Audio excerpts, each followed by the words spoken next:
Ok. Donc, bonjour à tous, je vous présente Steven Asquet, qui est doctorant à l'INU Champollion d'Albi. Donc, au cours de cette présentation, n'hésitez pas à poser des questions sur le chat du site de Scientilibre, si vous en avez, à poser à Steven. Et donc, Steven, est-ce que pour commencer, tu peux un peu nous parler de ton domaine d'études? Oui, donc, merci Lucie. Donc, bonjour à tous. Donc, effectivement, je suis Steven Asquet, je suis doctorant à l'INU Champollion donc d'Albi. Et du coup, moi, je travaille actuellement dans la thématique de la biologie de biochimie, plus particulièrement sur tout ce qui concerne les venins de fourmis. Et comment est-ce que tu en es arrivé là? Quel parcours tu as eu en fait pour arriver à ce domaine d'études? Alors, du coup, pour arriver à ma thèse, à mon domaine de recherche, du coup, j'ai eu un parcours qui a été très classique, hein. Donc, j'ai commencé par faire un bac scientifique, du coup, à Nantes. Puis j'ai enchaîné avec du coup une licence générale spécialisée en biochimie, biologie moléculaire. Et après, j'ai voulu me spécialiser du coup dans un master qui concernait plus les produits d'origine naturelle, donc les venins par exemple, donc un domaine qui me passionne depuis plusieurs années. Et puis tout ça sur Nantes. Et puis je suis arrivé du coup à Albi suite à une offre de thèse assez alléchante. Et donc, pour quelle raison tu as choisi de faire ce parcours spécifiquement?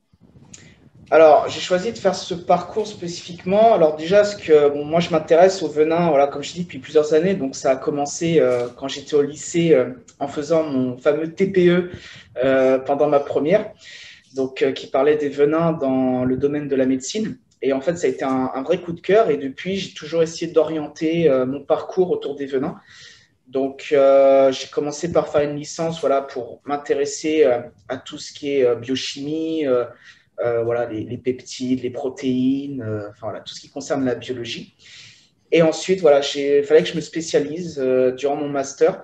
Et je me suis dit, le meilleur moyen de me spécialiser, c'est d'aller encore plus vers les venins, donc aller vers ces produits d'origine naturelle finalement. D'où mon choix de mon master autour de ce domaine. Et puis, mon choix de thèse, du coup, je voulais revenir à un sujet où on voulait étudier de manière fondamentale, donc aller au cœur du sujet dans les venins, donc partir de rien finalement, pour pouvoir faire plein de découvertes. Et je suis servi, on peut le dire. Et du coup, voilà, ce sujet de thèse qui m'a énormément intéressé, d'où ma présence à Albi et puis avec vous aujourd'hui. Et donc là, tu nous as un petit peu dit que c'était un sujet de thèse très intéressant. Est-ce que tu peux nous en dire un peu plus sur ce fameux sujet et Oui, sur ce que tu fais? alors, mon sujet de thèse. Alors, donc comme je l'ai dit rapidement tout à l'heure, donc moi je travaille du coup sur les venins de fourmis. Alors, il faut savoir que les venins, il n'y a pas que les fourmis, hein, il y a les serpents, les araignées, les scorpions. D'ailleurs, c'est plus connu pour ces animaux-là. Alors que les fourmis, finalement, ça peut même étonner certains, peut-être qui nous écoutent, que oui, les fourmis ont des venins.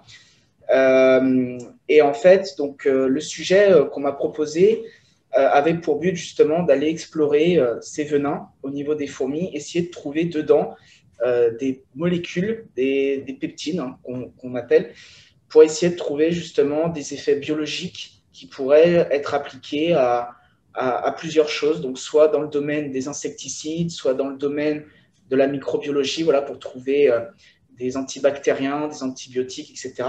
Ou encore, et c'est l'axe que j'essaye d'exploiter le plus possible, des valorisations dans la santé humaine, donc essayer de trouver de nouvelles molécules thérapeutiques. Donc, c'est un sujet qui est très fondamental puisqu'on part quasiment de rien.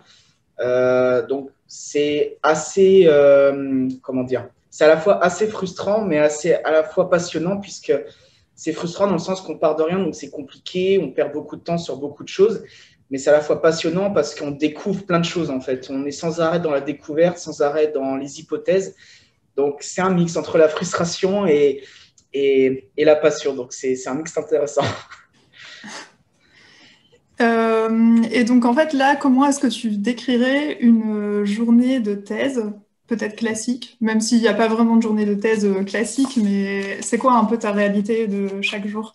Alors, ma réalité de chaque jour, c'est que j'arrive le matin, je prends un bon café parce qu'il y en a besoin pour tenir la journée. Et puis, bon, la journée de thèse, elle s'articule surtout autour des manips, hein, de différentes expériences qu'on met en place.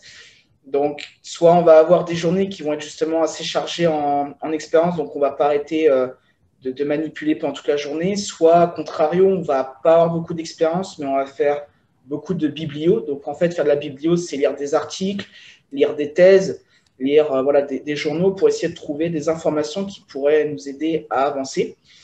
Et puis, bah, des fois, comme aujourd'hui, hein, là, je ne vous parle pas de chez moi, je vous parle du laboratoire. Des fois, bah, y a des week-ends où on est un peu obligé de venir dans le laboratoire pour pouvoir faire des expériences supplémentaires, soit parce qu'on n'a pas eu le temps dans la semaine, soit parce qu'on sait qu'on n'aura pas le temps la semaine suivante. Donc voilà, donc là, je vous parle en direct du labo BTSB d'Inu Champollion.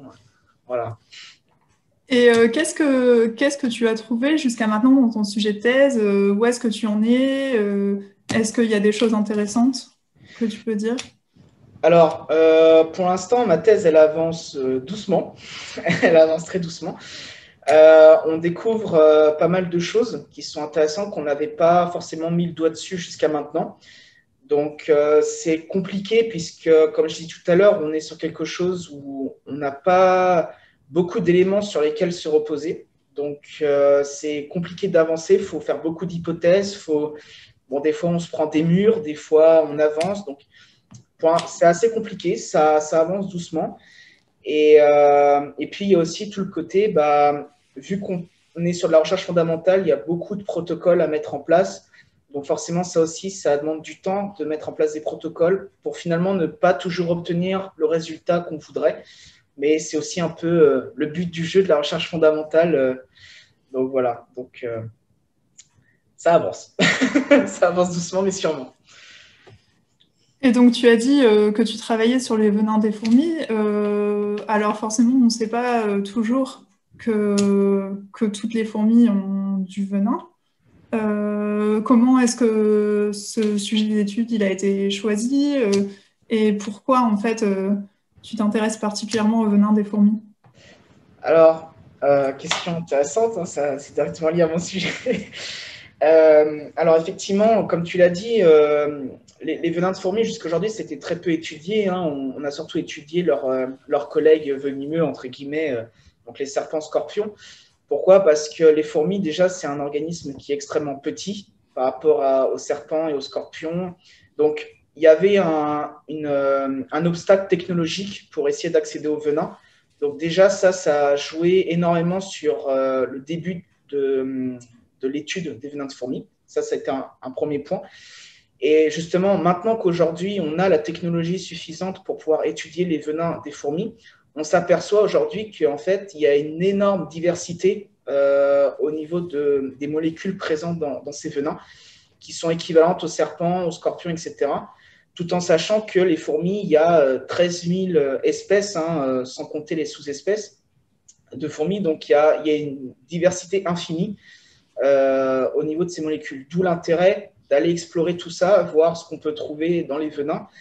Et qu'aujourd'hui, on est vraiment au début, quoi. On n'a encore rien fait Enfin, on n'a encore rien fait. Relativement parlant, sur tout ce qui reste encore à faire, on n'a encore quasiment rien fait sur les venins de fourmis. Donc, c'est un champ d'exploration encore inconnu et bah, qui reste à explorer pour essayer de découvrir de nouvelles choses.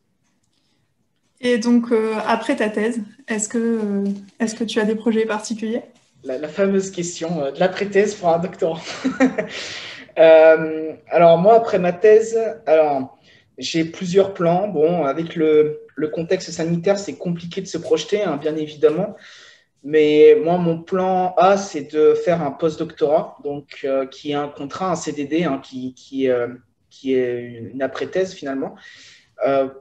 L'idéal, ça sera à l'étranger, en Australie. Ça serait mon rêve, puisque là-bas, niveau venin, bon, on est plutôt bien servi. Et si finalement ça ne se fait pas parce qu'il n'y aura pas les opportunités ou parce qu'on ne sait pas comment le contexte sanitaire évoluera, j'ai une envie aussi peut-être de me spécialiser dans la médiation scientifique aussi en parallèle en attendant que les opportunités s'ouvrent. Donc pourquoi pas peut-être faire un master au niveau de la médiation scientifique. Voilà. On verra ce que Ok. l'avenir me réserve. Ok, très bien. Eh bien, merci pour ton intervention, Steven. Merci à toi.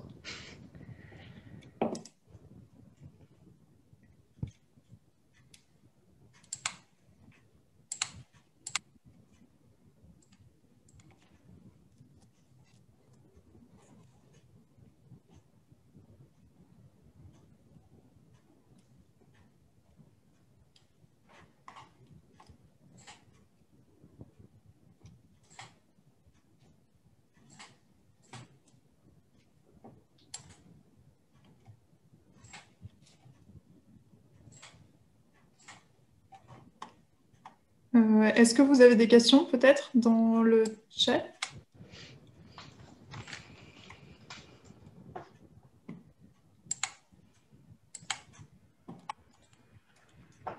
Je vois pas de questions. Non.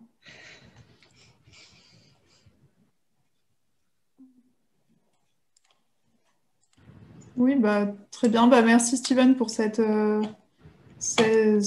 ces réponses intéressantes et de nous avoir éclairé un peu plus sur le quotidien d'un doctorant et sur l'intérêt que tu portes aussi à ton domaine d'études. Et, euh, et voilà, merci à tous. Merci à toi pour l'interview et puis bon, merci à ceux qui ont écouté et puis n'hésitez pas, même si après l'interview vous avez des questions, vous voulez me contacter par mail, n'hésitez pas.